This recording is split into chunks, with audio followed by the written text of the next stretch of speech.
Announcing the commencement of the first purge. I want you to change the world, and don't think that this is going to happen peacefully or you can do it alone. We need to kill the rich.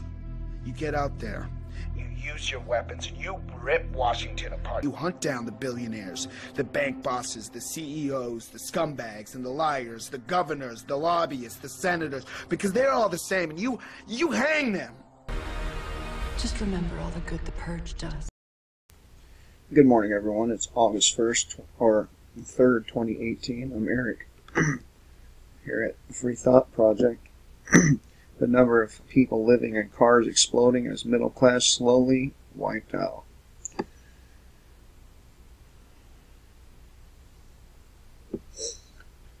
ECB. If the U.S. economy is really doing so well, then why is homelessness rising so rapidly? As the gap between the rich and the poor continues to increase, the middle class is steadily eroding. In fact, I recently gave my readers 15 signs that the middle class in America is being systematically destroyed. More Americans are falling out of the middle class and into poverty with each passing day. And this is one of the biggest reasons why the number of homeless is surging. For example, the number of people living on the streets in LA has shot up 75% over the last 6 years, but of course LA is far from alone. Other major cities on the West Coast are facing similar problems, and that includes Seattle. It turns out that the Emerald City has seen a 46% rise in the number of people sleeping in their vehicles in just the past year.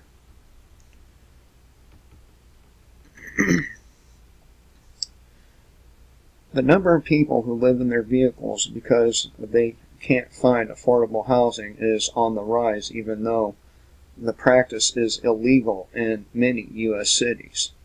All of these people must be criminals.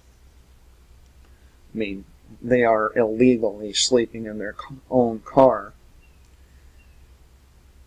The number of people residing in campers and other vehicles surged 46% over the past year, a recent homeless census in Seattle's King County, Washington found.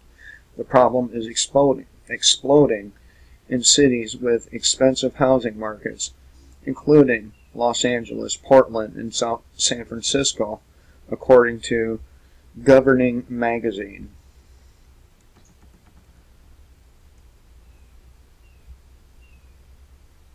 It's not just places with high rents either.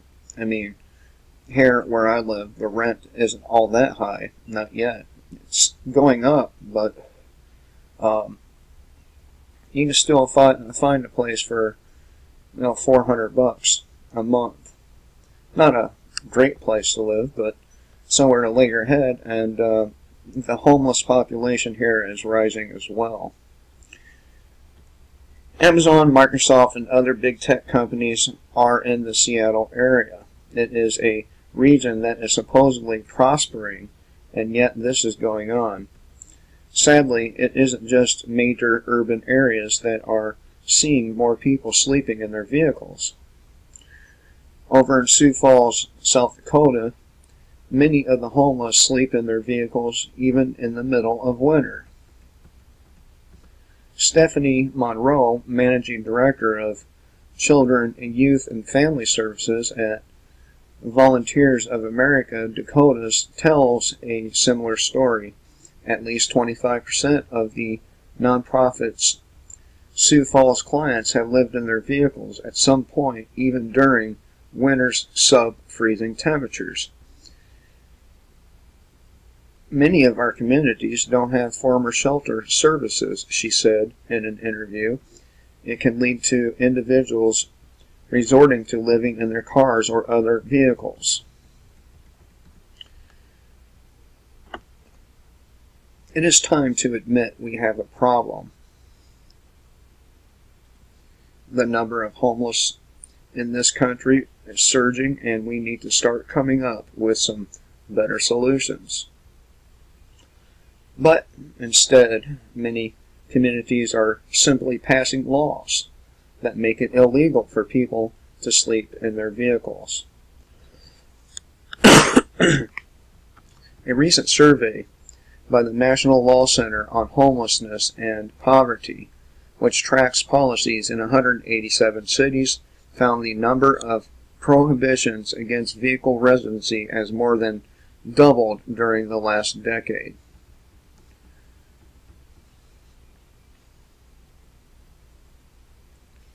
And those laws aren't going to solve anything. Most laws don't, do they? They just make things worse. At best, they will just encourage some of the homeless to go somewhere else. If our homelessness crisis is escalating this dramatically while the economy is supposedly growing, how bad are things going to be once the next recession officially begins? We live at a time when the cost of living is soaring, but our paychecks are not. As a result, middle-class families are being squeezed like never before. It's not just middle-class families.